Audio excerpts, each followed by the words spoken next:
All right. So today we're going to do sort of an edited version of a presentation that I'm supposed to give on October 23rd in conjunction with the Public Defender's Office in Cook County in Illinois. And so this is a test run. And so I was saying that's why I'm not showing you my PowerPoint, but that's what I'm looking at over here because I'm very lukewarm on it. I'm not sure if I like it yet.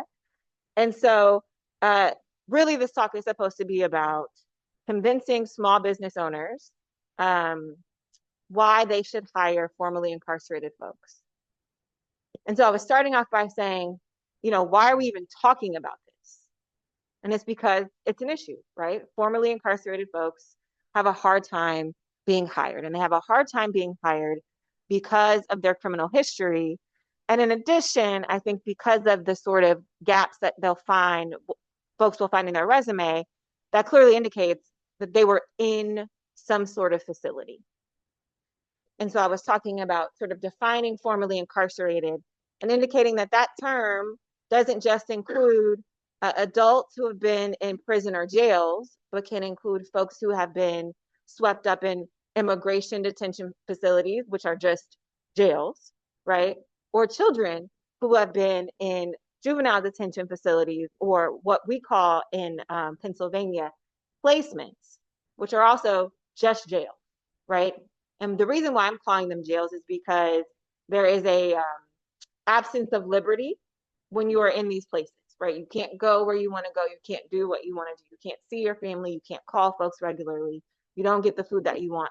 All of those things, for me, make something carceral.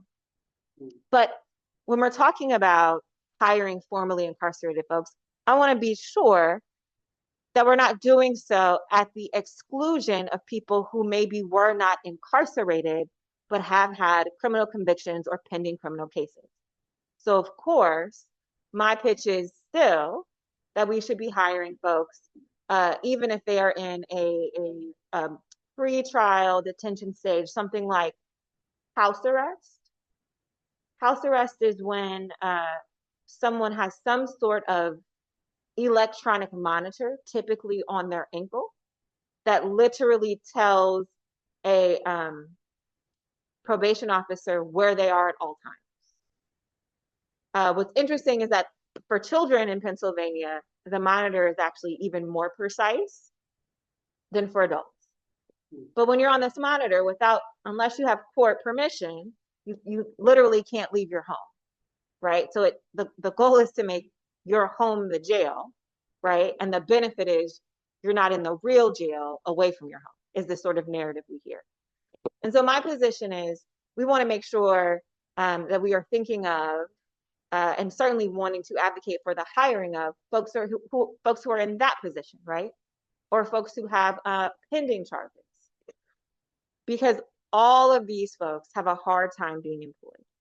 Well, what are some of the collateral consequences of having a hard time being employed? What happens if you don't have a job and you're not eligible for retirement? You have no money. You have no money, right? Yes. You have a hard time being able to pay for somewhere to live. And so you end up having no place to live. So you have no money, you have no place to live. Other collateral consequences, Bill. I mean, you put it in a spicy way, but okay, right? I would suggest you behave as a rational actor, right? And so you are encouraged to do what you need to do to survive, right? So, so many of my clients, even pre-trial, have a hard time. Either they lose their job because of their arrest, right? Or they have a hard time finding a job because they have pending charges. In a state where you're actually presumed innocent, right? It's quite interesting that folks lose their jobs or can't have their jobs when they've actually been convicted of nothing. Now, we can have a different conversation about what happens to folks who are accused of a crime, charged, and then because of their great public defender, right, they beat the charges, but have still lost their housing, their employment, right, have no money, etc. But that's a case for a different day. Today I'm trying to convince folks to hire formerly incarcerated, but really all systems affected people. Systems affected is another term um, that we have defined, and sort of systems affected or systems impacted is a classy way, right, of saying people who have either had contact with the criminal legal system themselves, right, arrests, charges, convictions, or sometimes when we talk about systems impacted or systems affected people, we talk about family members of those who are affected because, right, incarceration, right, or sort of contact with the criminal legal system doesn't just affect the person who is arrested, right? It affects whole families. So I'm not going to ask the question of who here would identify as systems affected or systems impacted. Instead, I will say, I am systems impacted or systems affected. So I have a brother who is 18 years older than I am. Most recently, oh, maybe we're at 2 years come next April. I took off of work. I actually had to delay a trial to go get him from prison in Wisconsin. While he was in prison for 2 years, the whole family was impacted. How so? Well, one of his brothers was murdered. He wasn't able to come to the funeral. How does that impact a family? He's the oldest brother on both sides. We have the same dad. This was his mom's children. How does that impact? His sister was recovering, his sister on his mom's side was recovering from a stroke. She has a small child. How does that impact? Right? And she's in her mid 30s and she had a stroke. Right? Our father was hospitalized and had to have a stent put in. Systems impacted. Everything costs more money in prison. Right? Phone calls cost money. Hot food that isn't slop costs money, even if it's frozen, even if you're microwaving it. You have to pay for your shoes. We're on the East Coast, so I guess you would say sneakers. We call them gym shoes, right? Underwear, deodorant. Who's supplying that stuff? The family is. Who's making sure that he can make phone calls so that we can ensure that he's safe? The family is, right? So all of that would be systems impacted. And so all of those folks, right, end up needing additional support during sort of carceral engagement. So I have some stats that I would go over. I don't have the stats for PA because this presentation will happen for Illinois. But there's something like 53,000 people are currently incarcerated in Illinois. 40% of formerly incarcerated folks recidivized within 3 years. And part of the question that I think we are morally required to answer is why. And at least part of the answer is hiring. At least part of the answer is the difficulty with which someone who gets out of a carceral control, let's say, right, has with being employed. Now, what happens? Let's say you are incarcerated, you're released, and you get hired, right? You have a job. How do you purchase a uniform for your job? How do you purchase work shoes? How do you get to your first week or so of work? How? Without family, right? Or without someone giving you that money at the beginning, you're in trouble. Right? These are all things to remember. And so when I'm talking to folks who are in a position to hire, right? Perhaps my pitch should be maybe you want to front them a little bit of money. Because we don't want to create a situation where it's impossible for someone to meet the basic expectation. I need you to be at work on time every day. Sure, but how am I going to get there? Right? I need you to be dressed in this certain way. Sure, but how am I going to get those clothes? Let's take a step back. Sometimes, uh, because statistically, folks who are incarcerated are, and the news is sort of, the high level news is making this seem not true, but I promise it's true. Generally, folks who are incarcerated do not have a lot of wealth, right? Most people who are incarcerated are not like P. Diddy, who has so much money, it's like not an issue, right? And so, in light of that, if there's housing insecurity, right, if there's instability throughout your life, how do you, what happens to your belongings while you're incarcerated? So we can use who knows, right? Like, where is your stuff at? Where's your birth certificate? Where's your social security card? Where's your ID? Can anyone tell me, what do you need in order to get one of those things? Like, if you want to get those things back, what do you need? You need a computer. Very, very true. Very true. We already know that's unlikely. You need proof of who you are. If you have no ID, right? No social security card, no birth certificate, because those things were in places where you no longer have access to. How are you going to get those things? It's like you need those things to get those things, right? And getting those things, if you want new copies, are not free. So while I know that this is not new information, we're seeing, right, the sort of compounding issues that are swirling around even getting to a place of employment or stability, right?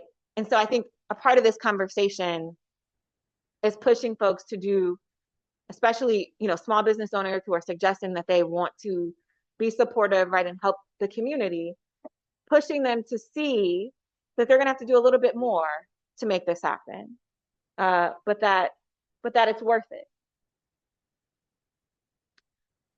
So the data that I have is, in a study of 1.3 million military enlistees, those with criminal records were promoted quickly and often had higher ranks than other enlistees. In a study on call center employees, those with criminal records had longer tenure and were less likely to quit. Why am I offering this data? Because oftentimes the thought is, well, they've been in trouble, they're not going to be a good employee. And so I am not going to take the risk. Ooh, this feels like the sermon today. Lord, a little stewardship in here. I didn't mean for this to happen this way, right? But I'm not going to take the risk, right? Whether I'm Walmart or FedEx or a mom and pop ice cream shop, I'm not going to take the risk, because past criminal history must mean this person is not a hard worker. They're not serious. They're not trustworthy. But the data tells us that's not true. So why would we be under the impression that it is true?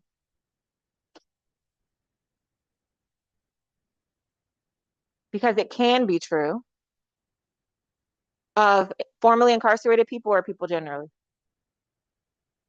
Of formerly incarcerated people or people generally. Both, right? Sure, it can be true of formerly incarcerated people, and it can be true of people who've never been incarcerated and are not great employees. I think we've probably worked with some, if we're honest. Say, sorry, I'm sorry. Oh, I need to share microphone. Yes, I'm sorry. So I'll repeat it. Is that what you want me to? I'll repeat.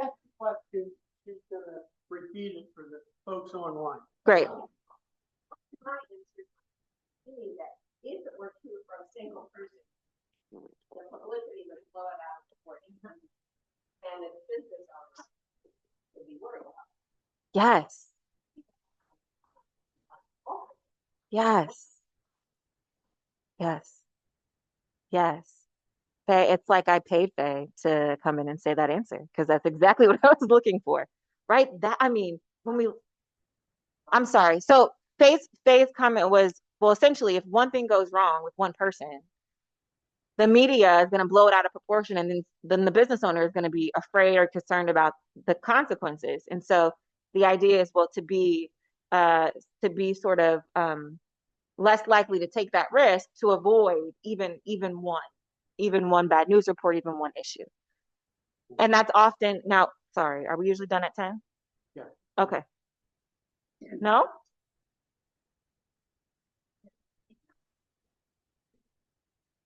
Okay. Oh, I'm sorry.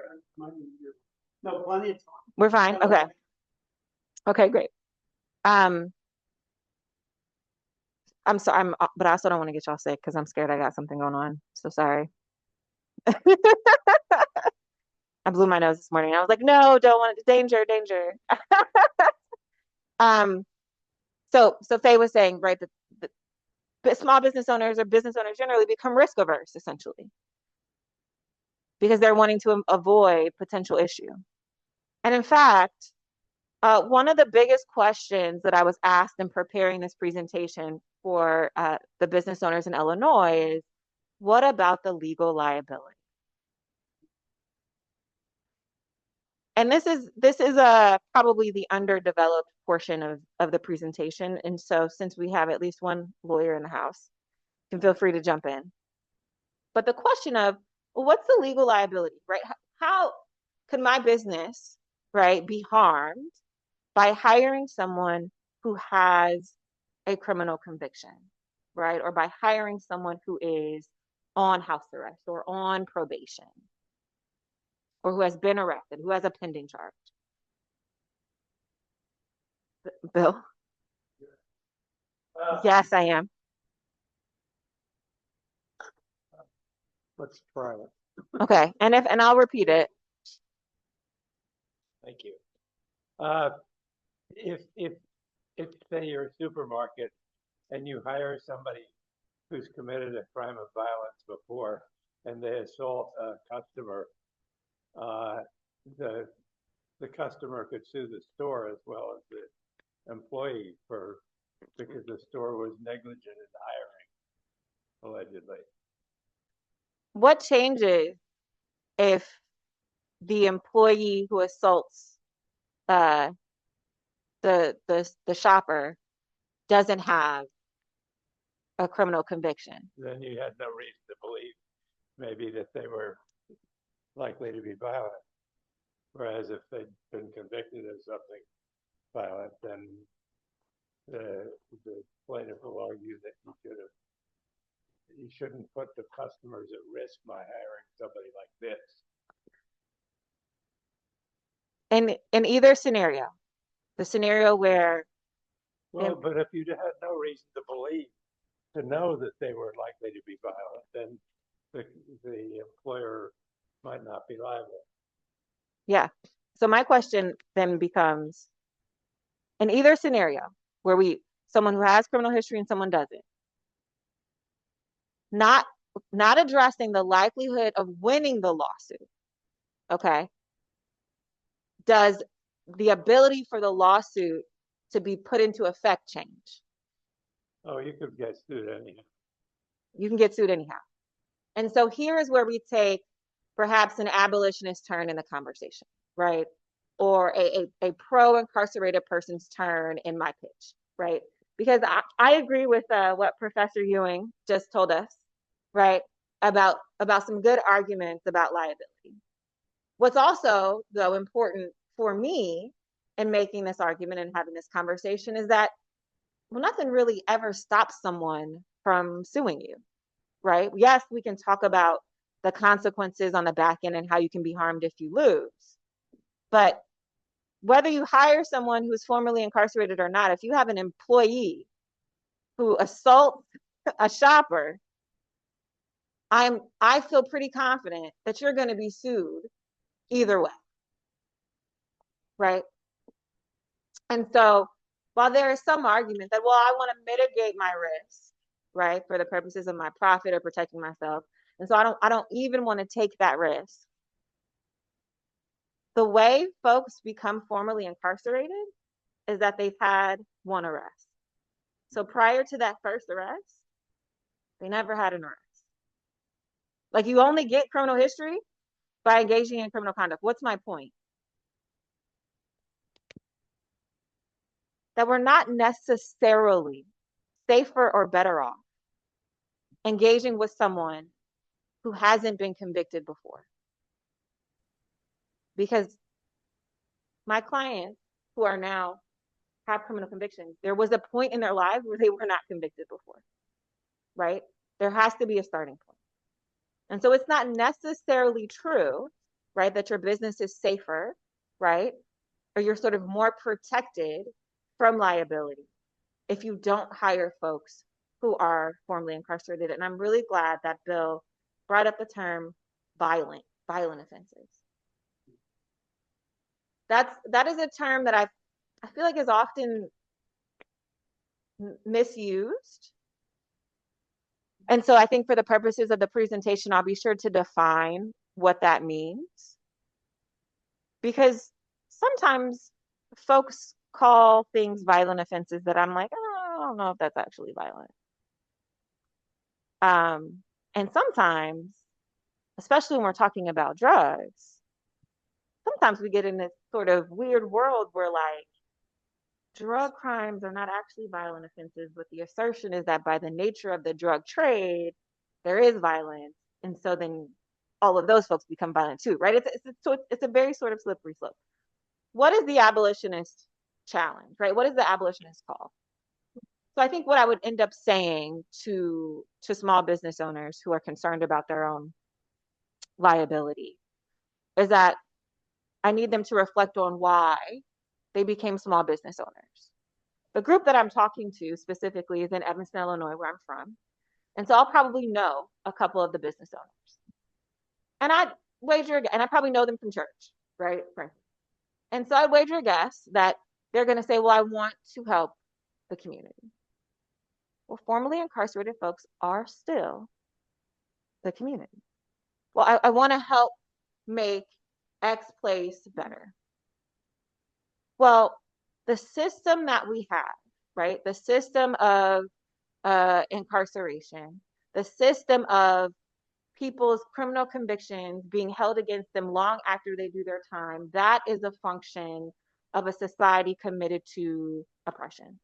I would argue that's a function of a society really committed to carcerality and not to everyone having the opportunity to function. And so I suppose my sort of moral or ethical pitch to small business owners would be, you're going to have to make a decision about what you believe, right? About how worried you are about profits versus how worried you are about community. And when you make a decision to pick community, I think what happens is we see that the boogeyman isn't really there, as Faye was talking about. We see that while there's risk of liability in anything that you do, right? The likelihood that there's going to be some huge problem, right, with a formerly incarcerated employee as compared to a never incarcerated employee, but that risk really isn't there. That risk instead is a function of what we have created in this society. What we have decided, the story we've decided to tell ourselves to exclude certain groups of people. And those groups of people, I was going to say those groups of people happen to look like me. But to say they happen to look like me would make it sound like it was benign error. It was coincidence. It was accidental. The reason why we can no longer believe that who is arrested and at what rate is accidental is because the data is disproportionate, right? The numbers are inconsistent with what the population numbers are. So if Black folks make up 13% of the population, but 35% of the prison population, in order for this to be sort of benign, it would have to be that Black people are more criminal. That's what that would have to mean. By 2024, We've actually figured out, we've debunked that. We figured out that's not the case. What we do know is that Black folks are what? More criminalized, right? More policed, right? That's what we know is true. So I could see folks coming to this talk and saying, I get it. And like maybe I feel a little guilty, but I'm not taking the risk. I put my life savings into my business, right? I mortgaged my house to create this insert thing. I'm just not really willing to lose anything, right? To give other people a chance, even though yes, I believe that the system is racist, right? And yes, I believe that what we do to people is wrong. And yes, I believe that folks should have a second chance. I'm not willing to be the person who gives it to them. And I'm open to thoughts, comments, and suggestions about how to sort of win those folks over in an hour and a half. But yes,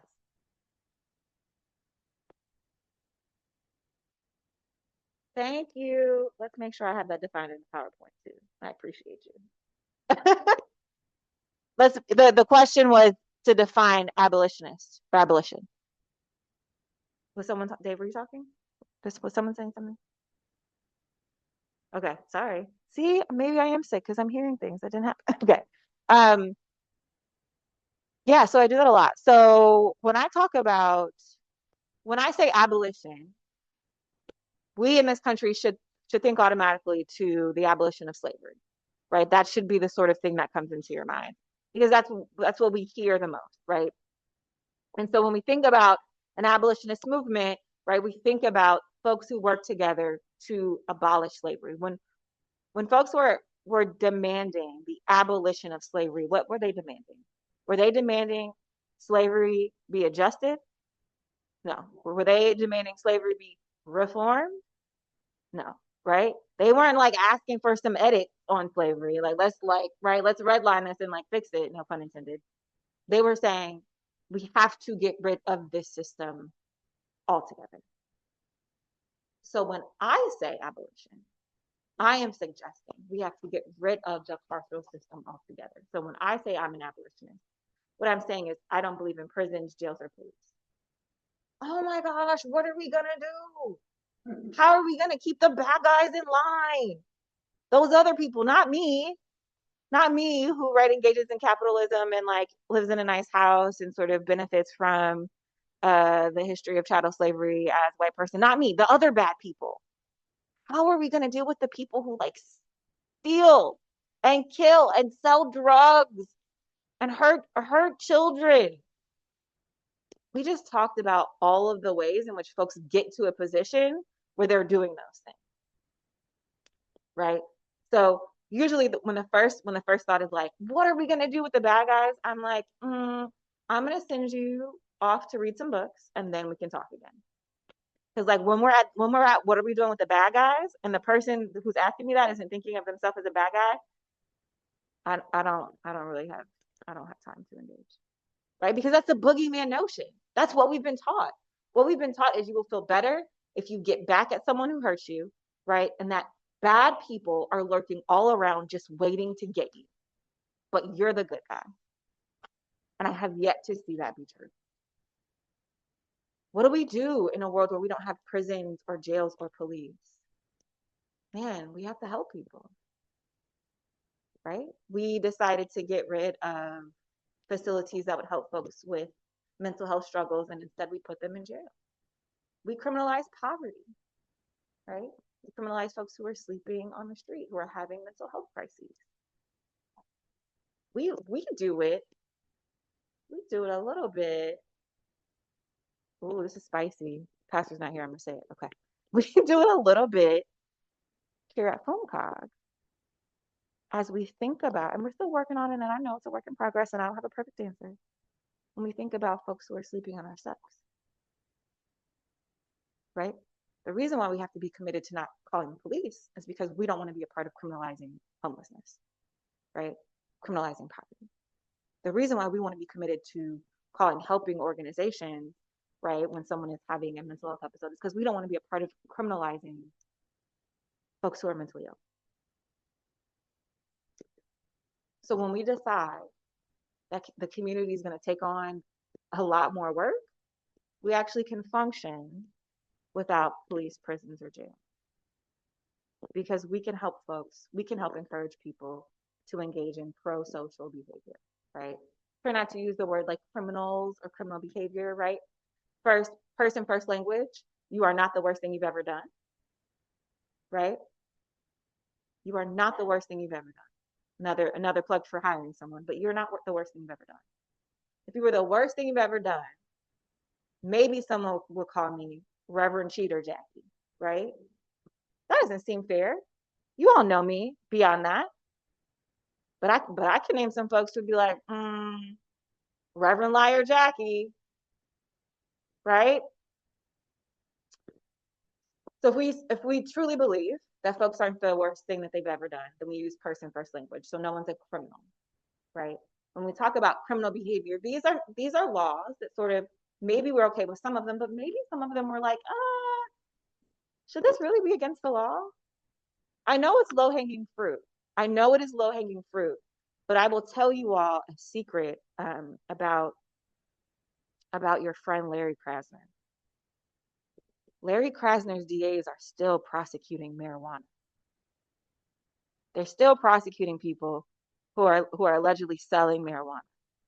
If you have too much weed on your person at a time and the police stop you, you're still getting prosecuted. I've literally done a marijuana trial. Okay? I have a client who will spend probably the next decade in prison. And the bulk of his criminal history. Now, the case that we had, it was a rough one. It was a gun case, not used, but on his person, right? There was no sort of shooting. But the police approached him lawfully, the court decided, found a gun on his person. The way his criminal history is being calculated is because he has 5 marijuana distribution convictions. This happened like last year, right? We're not talking about like, oh, when I started a decade ago. No, this just happened, right? The appeal process is starting now. So I say all this to say what is required, right, for an abolitionist ethic, right, an abolitionist society, is for the community to be really, really engaged in ways that the same folks who won't hire people with criminal convictions are going to be like, I'm not doing all that work. I'm not interested in looking out of my store window when school is out and making sure I'm counting all the kids who are there and looking out if some kid is being bullied and making sure, oh, that kid needs another pair of shoes. Let me go ahead and right. I don't want to do that work. I don't want to do the work of living next to Mr. So-and-so and having to check in on him. He's not nice. He's kind of creepy. I don't want to be, that is not the American dream. The American dream is me, myself, and I. Right? I won't be talking to a room full of church folk, but I think that there's some sort of way of suggesting, and if you have a faith belief, then that is probably in conflict with this sort of rugged individualism.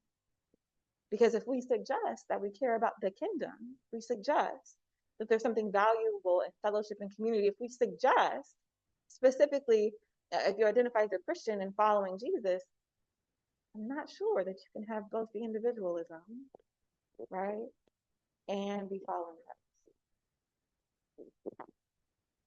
So does that answer the abolitionist question? Well enough. A little bit. Gets you started. Their books. Angela Davis wrote about it.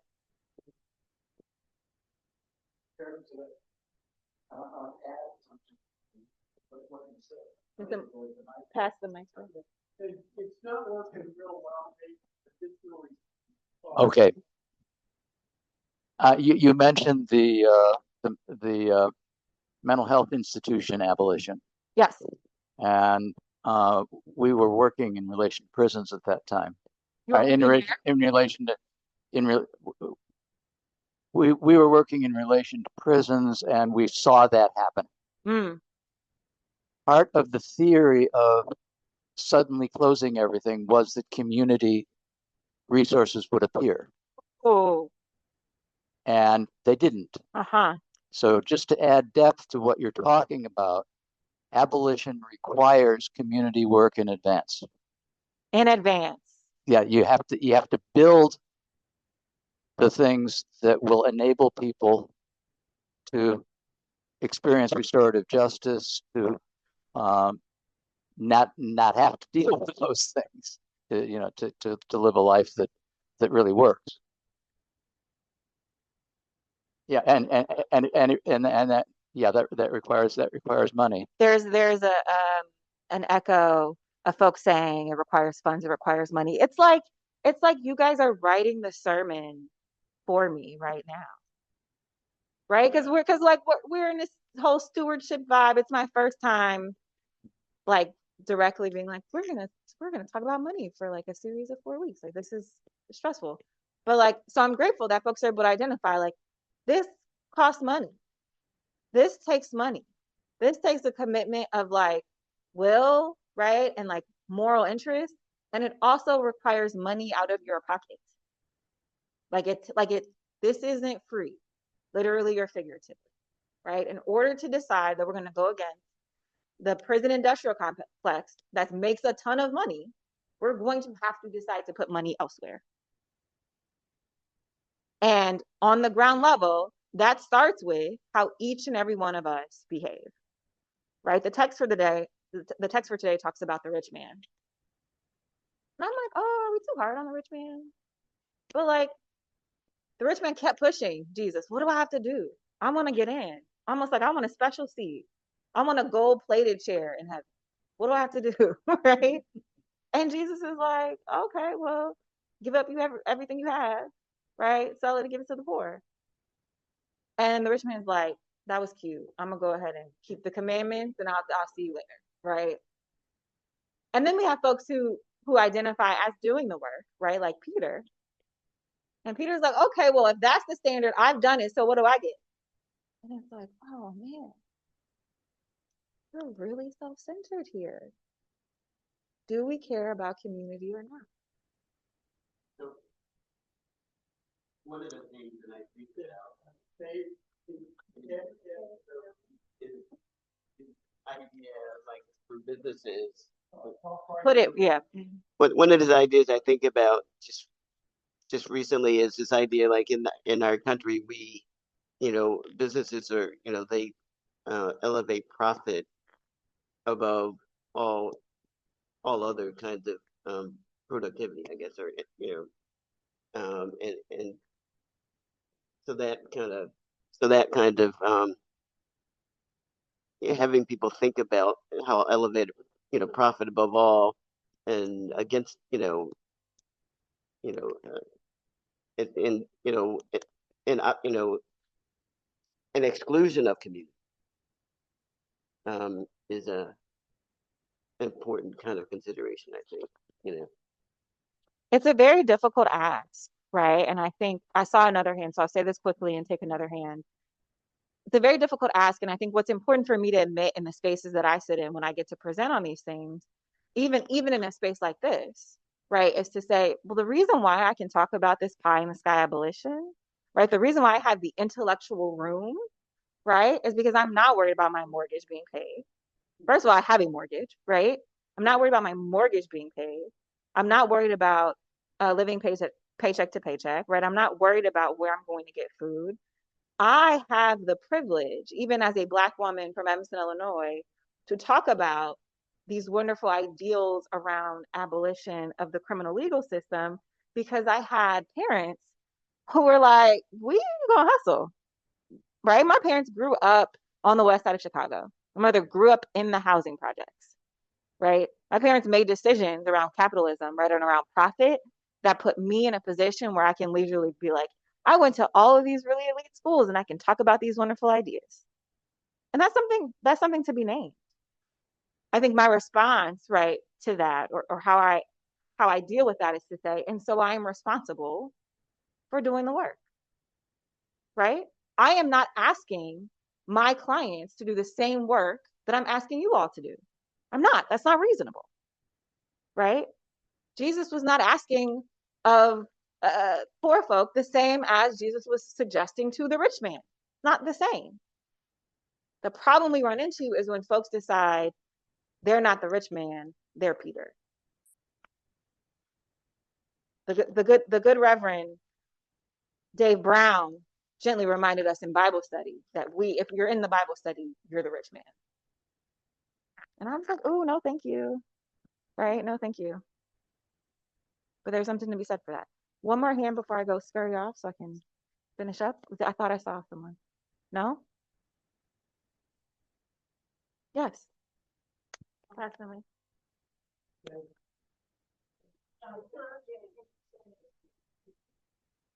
Jane? That's your name? Yes. Okay. Is it the right number? Yep, you got it. Okay. Have you heard of redemption housing? No, tell me about it. I don't know how many years ago, but a 28-year-old guy in West Philly just had the idea of buying some houses and went around talking with faith groups. And I think they have 3 houses now where formerly, Is it incarcerated? People who were in jail or? yeah, I didn't know whether to use that word or not. Yeah, formerly incarcerated. Okay, they were formerly incarcerated and they live together and they have a program, they have a board of directors. And I'm just like impressed that somebody 28 can start a movement that's, as far as I know, it's very successful. But it's small. Any case, yes. Housing. Housing, Mhm. redemption housing. Thank you for sharing that. I could get the contact information for Nick Lordy if you want. That would be amazing. Thank you. Thank you if so much. you need it or want it. Yes, I would love it. Okay. Yeah, Jackie, you talk about people who, I can, unlaugh.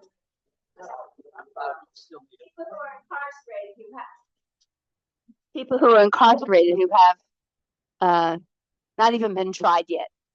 And one thing that you didn't specifically mention was the idea of cash bail, in which in Philadelphia we have an enormous number of people who go to jail because they just can't meet the cash bail. And there've been no trial, and somebody could be in jail for quite a long time. And wow, when you talk about abolition, you got to talk about that because so many people are in jail without trials. Thank you for raising that point. And I think what raising that point does for me is several things, including helping me prepare for the 23rd. And I think the reason why I will absolutely add it. I think the reason why I am inclined to sort of like skip over that part is probably twofold. One, it's because I spend so much time in the system that that's like old news, which is not true for everyone, right? Like I know it because I'm looking at the DA's office ask for $1 short of $1 million bail on every case, right? And I'm just like, what? This is a joke, right? Like what's happening? And so I'm so used to seeing it, and so that's not a good reason to ignore it. The other reason, though, that is still a reason to bring it up and talk about nuances. I get worried that when we spend so much time talking about cash bail, the implication is we care about folks because maybe they're innocent. We care about the reason why cash bail makes us uncomfortable is because sure, people have to buy their freedom, and maybe they're innocent because there hasn't been a trial yet. They're stuck in jail just because they're poor, but maybe they're actually innocent is the language that we use when we're describing some, not just not guilty, right? From a legal perspective, but actually innocent.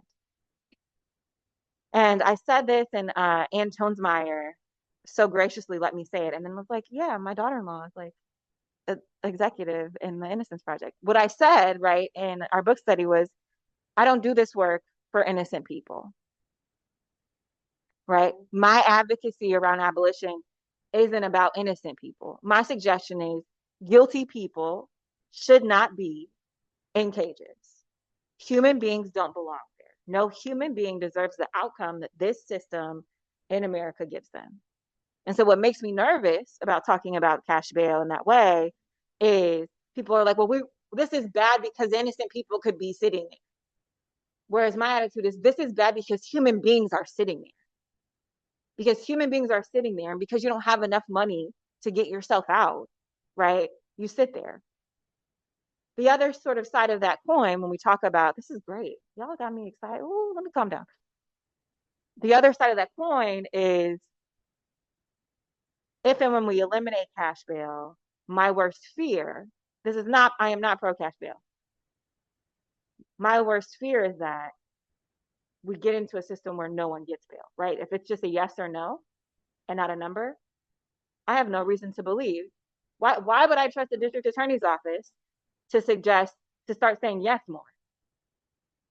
Right? At least with cash bail, we have bail funds, right? Community bail funds who get people out. If we're just sort of like a yes or no system, why would I trust an entity, right, whose job it is to incarcerate, to stop incarcerating? That's why we have abolition, because we can't you can't you can't reform this. You can't make little adjustments. We'll never be free that way. Okay, 10:31. Thank you all. Thank you so much for coming out. Thank you everyone online. I'm gonna run right now. Bye.